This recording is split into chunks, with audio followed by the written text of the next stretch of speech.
I play Minecraft. Like, a lot of it. And anyone who plays Minecraft knows that it isn't very straining on your graphics card. I, for one, played Minecraft for years on an old, cheap Dell Inspiron while still reaching 60 plus FPS on low settings. But a couple of days ago, I asked myself a question. What is the optimal computer setup for Minecraft? Having indulged myself in the world of computers for the better part of 2 years, I felt prepared to answer that question.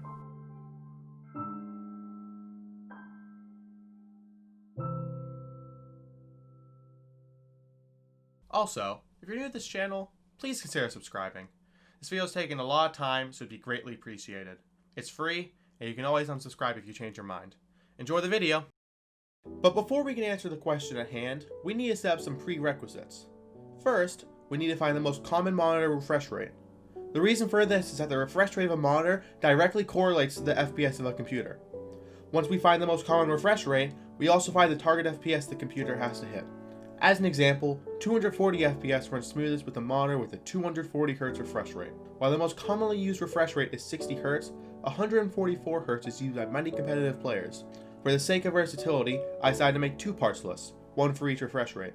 Secondly, we need to find the optimal resolution. The most common resolution is 1920 by 1080, or more commonly referred to as 1080p.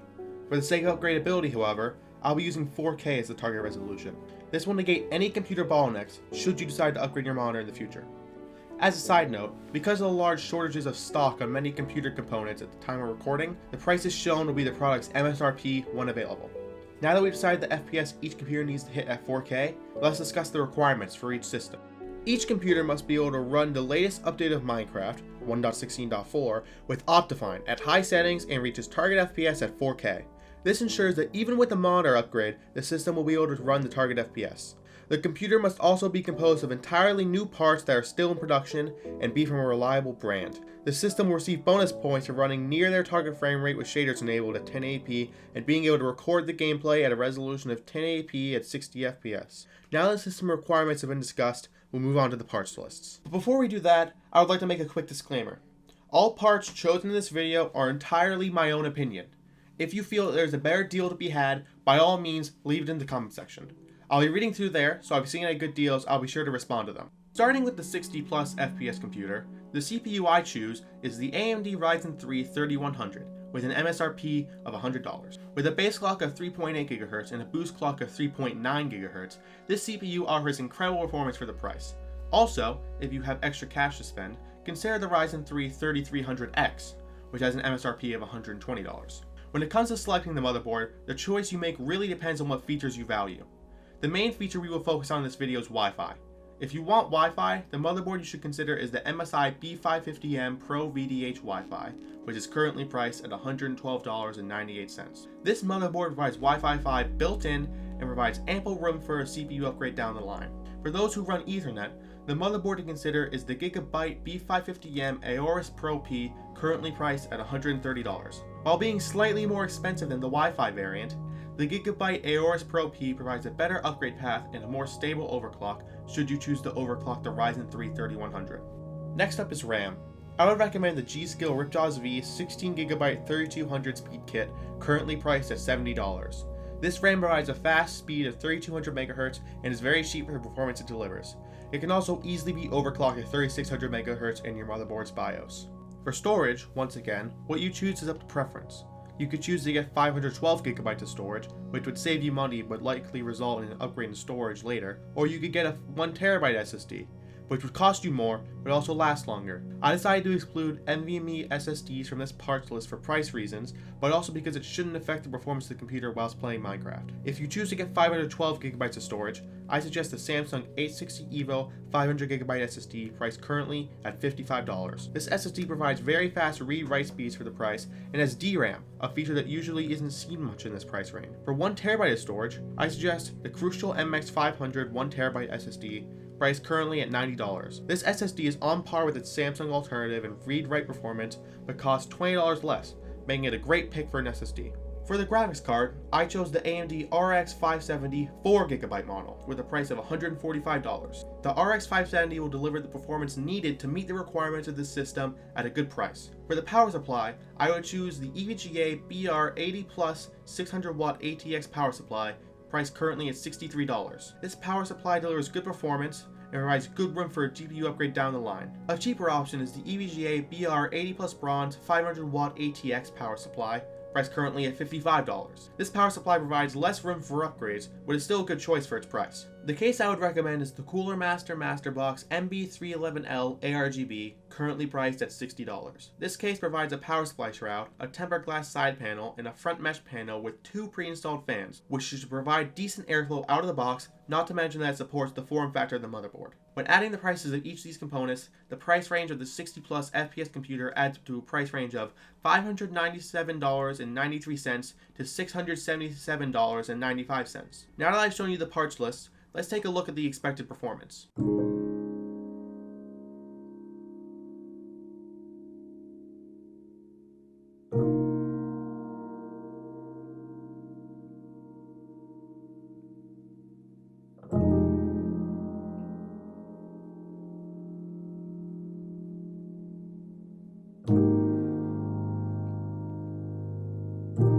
As you can see from this picture, this CPU and GPU combo can hit a frame rate of well above 60 FPS at 4K. This clearly does enough to meet the requirements of the system. Now let's take a look at the performance with shaders.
As you can see, even with shaders, this setup can hit high frame rates. If you choose to set up, you can expect very good performance graphically while still hitting the frame rate of your monitor.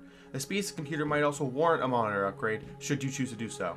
Next, we'll take a look at the benchmark for the Ryzen 3 3300X and the RX 570 with shaders.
As you can see, both systems hit higher than the requirements, and you might be asking, why didn't I go cheaper and drop to 4K? Well, there are actually two answers. The first is simple: upgradability.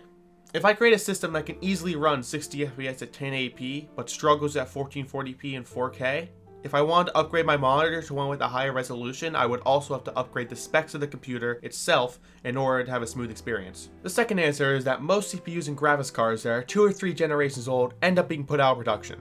I could have easily gone for a cheaper setup like the Ryzen 5 2400G and the GTX 1050 Ti, but that would be using old and used parts that might cost you more than it cost me. Using newer parts that are around 1 generation old means that it's more likely that one will find parts at similar prices to what I found while still receiving brand new products. If you want a cheap setup that can hit 60 FPS at 1080p, here's a quick part list. Now let's move on to the 144 FPS system. For the CPU, I suggest the Ryzen 5 3600. When the CPU was released in 2019, it was considered the greatest price performance CPU on the market. Even now in 2021, it still holds its own against more modern CPUs. For the motherboard, once again we have two options. For the Wi-Fi motherboard, I suggest the Asus TUF Gaming B550M Plus, priced currently at $160. This motherboard runs Wi-Fi 6, allowing a faster connection should your router support it. It also has a great upgrade path, and you should be able to put a 5th gen Ryzen 7 or even Ryzen 9 on there without any difficulties. If you want a motherboard without Wi-Fi, I would once again recommend the Gigabyte B550M Aorus Pro P, priced at $130. This is still a very good motherboard, and it will be able to run the hardware very well. For the RAM, I chose the same kit of G-Steel Ripjaws V 16GB 3200 speed, priced at $70. Once again, the price performance of this RAM is outstanding, validating its spot in both builds. For storage, given the higher budget for the system, I decided to use NVMe storage. For 500GB of storage, I would recommend the Samsung 970 EVO, currently priced at $65. This is a PCIe 3.0 SSD, but with its DRAM cache, you can expect very good read-write speeds. For 1TB storage, I would use the Crucial P1, currently priced at $100. This SSD, while lacking DRAM cache, has a very cheap price for an NVMe drive. If you want an SSD with DRAM cache, you can get the Samsung 970 EVO 1TB model, priced at $140. This SSD comes in at quite a bit more expensive than the Crucial P1, which is why I recommend the P1 over the 970 EVO. For the graphics card, I suggest the NVIDIA GTX 1660 with an MSRP of $220. This is a good mid-range card and will provide the frame rates required for the system. If you decide you want a better card, I suggest the NVIDIA GTX 1660 Super with an MSRP of $230. This card offers better performance than the 1660, having GDDR6 memory instead of GDDR5, for only a bit more. For the power supply, I once again suggest the EVGA BR80 Plus Bronze 600 watt power supply, priced at $63. This power supply can easily power the system and has a reliable 80 Plus Bronze certification. Should you want a cheaper option, I once again recommend the EVGA BR80 Plus Bronze 500 watt power supply, priced at $55. This power supply will still be able to power the system, but with less room for upgrades. For the case, I recommend the Cooler Master Masterbox MB311 ARGB, currently priced at $60. This case, with its two front intake fans and a mesh front panel, is more than enough to cool the hardware inside it. The price range of this computer is around $798.93 to $921.93. Now that I've shown you the parts for the 144 FPS computer, let's take a look at the expected performance. First, we'll take a look at the Ryzen 5 3600 and 1660 combo.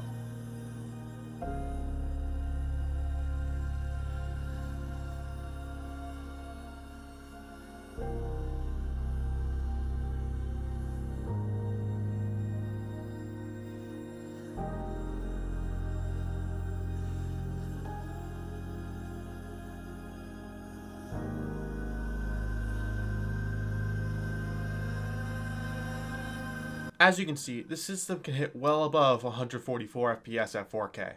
Let's take a look at its performance with shaders.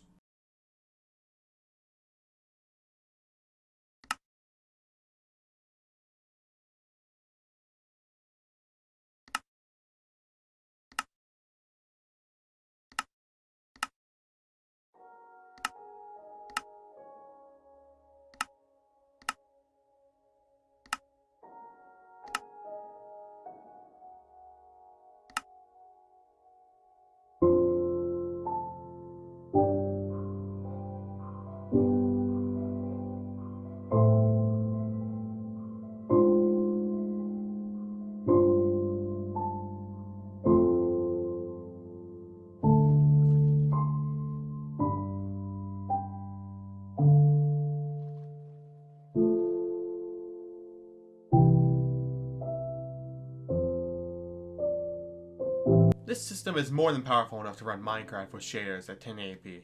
If you choose to build this system, you can overall expect great performance. It should also be able to handle some light video editing. Now let's take a look at the Ryzen 5 3600 and 1660 Super combo.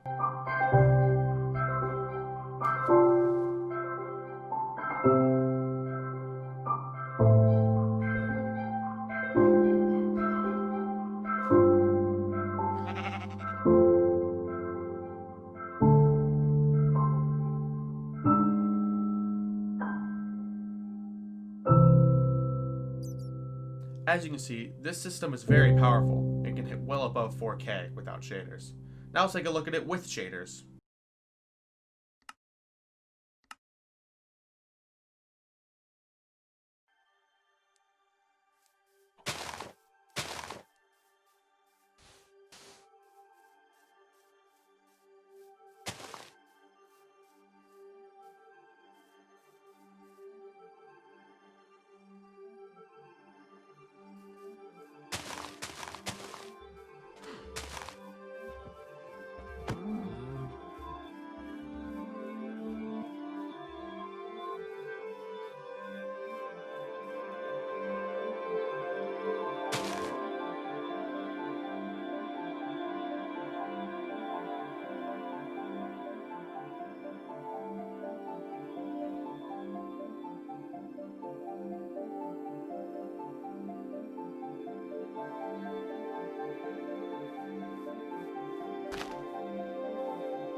This system is more than powerful enough to run Minecraft with shaders at 1080p.